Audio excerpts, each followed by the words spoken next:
think he's looked better since he's teamed up with him? He's always got that mistake in him. He'll get tagged. They've got the inside knowledge. I think he's going to be a bit of a hugger for him, you know. He's got a little bit of a sty on his right eye. He's had that fallout with Frampton as well. But it's the left hook from William Smith coming in. Fury coming into camp right at the end. Disrupted it. Liam Smith was at the Katie Taylor fight. Yeah, go on. Seen talking to Eddie Hearn. Welcome to another episode of Bloodlust Boxing. I'm Sav. And I'm Bez. In today's episode, we talk about Lawrence Okolie versus Billam Smith. And that clash. You got Okolie versus his old trainer and stablemate. Spicy. Ooh. Ooh. Has he got any new tricks in the box? Well, let's discuss. You've got Okolie teaming up with his new trainer, Sugar Hill, Tyson Fury's trainer. Do you think he's looked better since he's teamed up with him? Not in that last fight anyway, not last performance. Yeah. You remember that one, don't you, Baz? Was that the one when... Well, I texted you and I didn't get a reply back until the next day. Yeah, what was happening there? I think I might have blanked out. You had your sunglasses on, you're partially blanked out, I think. Right. Yeah, you know what it was? Bake Off was on, so I was watching Bake Off. Yeah. Yep. What do you think happens this time? Do you think it's going to be the same sort of thing? Is it a hard sell? I think it's going to be a bit of a hugger-thon, you know? Yeah? Yeah, man, because...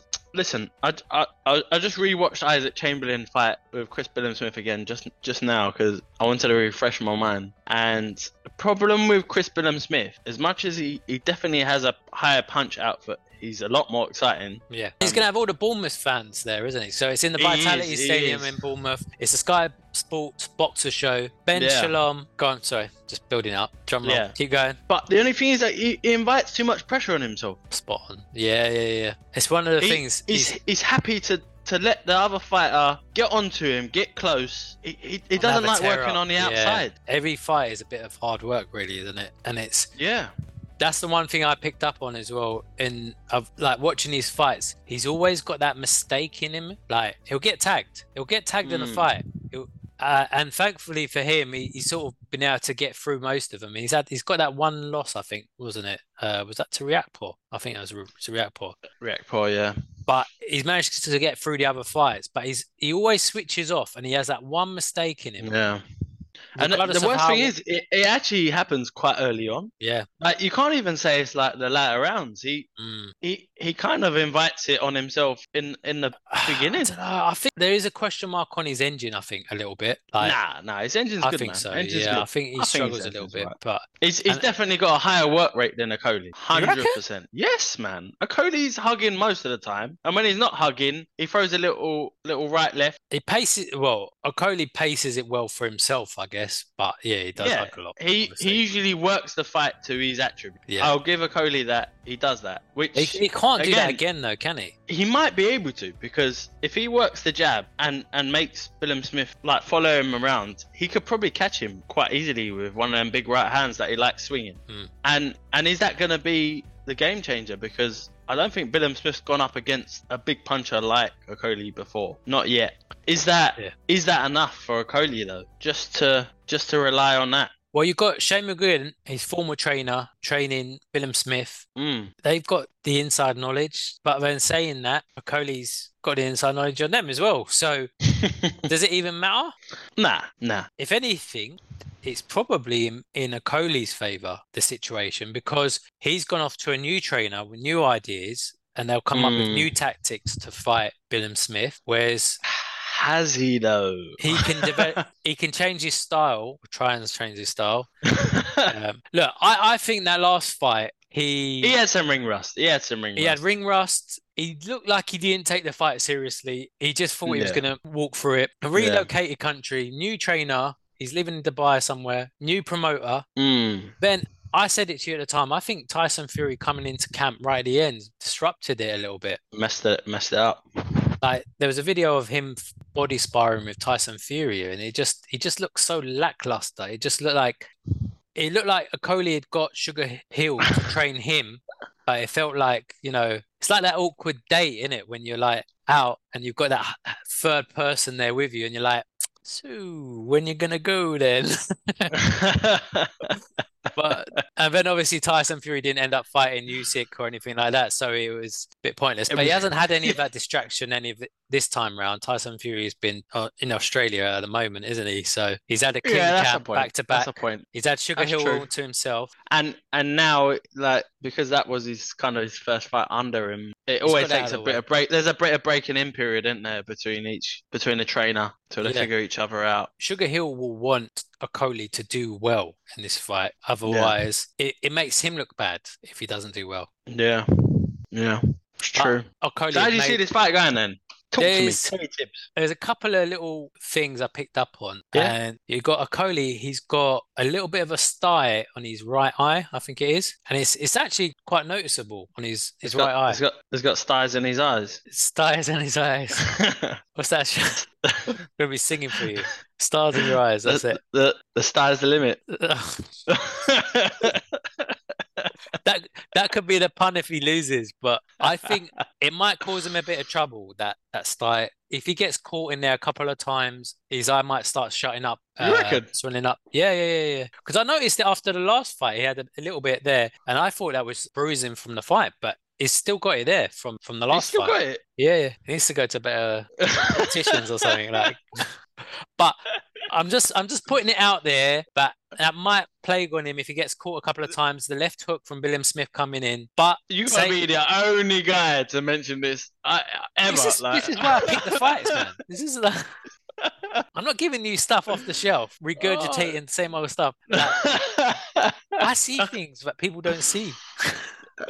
Well, Okolie didn't see it too. But regardless of that, I'm still going to go Okolie. I just think he might have a bit of trouble with that eye. So, and you're going with Okolie. How do you think it will play out? I think it'll be an active, good fight. You're going to have all the Bournemouth fans in there, a lot of fans. Do you think that having that many fans in the stadium, that it's going to be a boring fight? I don't think. Nah. But I don't think it will affect Okolie though. I don't think he's got quite thick skin. I feel like he'll take that on the chin. Yeah. I think he'll rise to the occasion. Yeah. But it'll be egging Billam Smith on. He had a bit of bruising as well on his eyes. He had a bit of a black eye. He's obviously been caught in sparring, but I don't. Yeah. I see it going Okolie's way. Yeah. And then if he gets the win, depending on what manner he gets it, then he might try and unify. It's for was it WBO belt? Yeah. Yeah. What do you reckon? Again, this is another one I really don't like calling because don't call it. I feel like Chris Billam Smith could walk onto a big punch, but at the same time, I feel like his work rate's better than Okolie's, so he could win on points. I don't think Billam Smith's got enough in the tank to stop Okolie. Shane McGuigan needs the win because obviously there's Daniel Dubois as well, who's we don't really know what happened there, and there's a lot been going on with that lately. There's a few people that's left Shane McGuigan, but there's rumors that he apparently from what I heard, and this could be totally wrong, from what you heard on your sources on the net, Daniel Dubois' dad wanted Shane McGuigan to focus on just one fighter, so he asked Shane McGuigan to pick either Daniel Dubois or Caroline, and Shane picked Caroline. That's the story. It's a bit thin because I feel like I think it was because he felt like they weren't getting enough attention. Really? Like singly, like work in the gym, things like that. It's a bit thin. That it is thin. It's speculation. That is right. It's very speculative. I don't even want to give my sources because it's like a wood pigeon, like. Flying and just it was like that you know when you got that friend who said my friend told me that my mate Dave my mate Dave told me the gym. He told me this happened. It's like for real 100%. I don't know, man, but regardless, something's happened there, and you're gonna McGuigan's gonna want to get the win. He's had that fallout with Frampton as well before in the past. Chantel Cameron as well, that didn't work out. Now Daniel, it's not looking good for him at the minute, is it? But I rate him as a trainer. I think he's a good trainer. I think Okolie was making good progress. I think there's just probably too much politics in the gym. That's what it is. Yeah, I think so. On the undercard, we've got McKinson fighting as well. He needs to get a win, look convincing on there. He lost to Ortiz, obviously, a while back. It'd be interesting to see how he does. Yeah. And then whilst we're talking about things, we've got the news, obviously, Liam Smith versus Eubank Jr. fell off. We said it in our fight video a while back, saying we're not sure whether that second fight goes ahead, didn't we? before anyone really said it, to be honest. Just psychic subs. I mean, it'd been called the fight, and we said still not 100% convinced that this goes ahead. Yeah. I think you actually said that before the injury. You know. I did. Yeah. I feel like you did say it. Yeah. I did. I said I've got this feeling. I don't know whether until they step in the ring for the second time. I'm not sure. But I've got a theory. You had Liam Smith, who was at the Katie Taylor Here we fight. go. Here we go. This is another one of those vague ones. Here we go. It's one of my theories, yeah. Stay tuned for this. Liam Smith was at the Katie Taylor fight and was seen talking to Eddie Hearn, and then there's been a delay. There's been a delay, and now there's been another delay. And on the contract, I believe there is a time limit for how many times they can delay it. Yeah. Now let's just Liam Smith has openly said that he's a free agent after this fight and he'll be looking at his options. Let's just say, hypothetically, Eddie Hearn said to Liam Smith, look, mate, just string it out a little bit more. Let me get that Conor Benn fight on. They're going to be paid well. The winner of that fights you and you get a big paycheck, bigger than you go. Or he might have even promised him another fight. Maybe Canelo down the line. You don't know. It's reaching. It is reaching. You had Callum Smith pull out of that fight with a back. Was it a back injury as well? Didn't he have a back injury? And now he's got that title fight. Is it Beterbiev fight now? So there is history of that happening in the family. So who's to say Liam Smith hasn't done the same thing with a promise of a bigger fight later on? Bit of a tactical injury. I'm just saying it.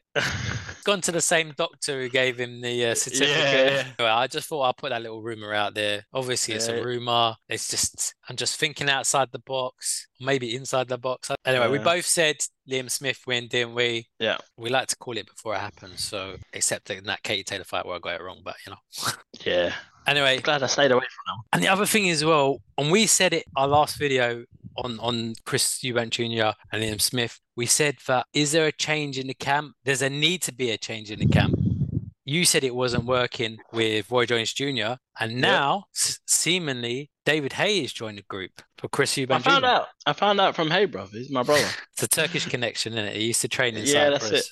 That's it. Exactly. Yeah. But do you think that's a good move? Done a lot of good work with Derek Chisora, isn't he, really? He's helped prolong his career. That's true. That is true. Don't think he'll help his style or anything like that. Maybe his mentality, his work rate, maybe it will improve. Well, the nutritionist, that kind of thing. Yeah. I think it will help. And maybe those behind the scenes thing. I don't know if it will help his actual form and his fighting style and stuff. Well, like sparring partners, that kind of thing. Nutritionists helping him to make that weight better. Yeah. Engine as well, because obviously Chris Eubank Jr. had a great engine before in that last fight. It seemed to drop off a bit. I said it was down to the weight, but maybe David Haye can get a bit more out of him, like he did with Derek Chisora. Yeah. And everyone thought Derek Chisora is done, and David Haye helps to hype the fight. But let's just hope David Haye doesn't make any predictions for that one, because it might not go the way he wants it to go. So better keep them to yourself, David. Anyway, we just thought it right in there. As I said, I just want to point out we said it. There needs to be a change, and that's happened now as well. So yeah. Anyway, cheers. Sweet.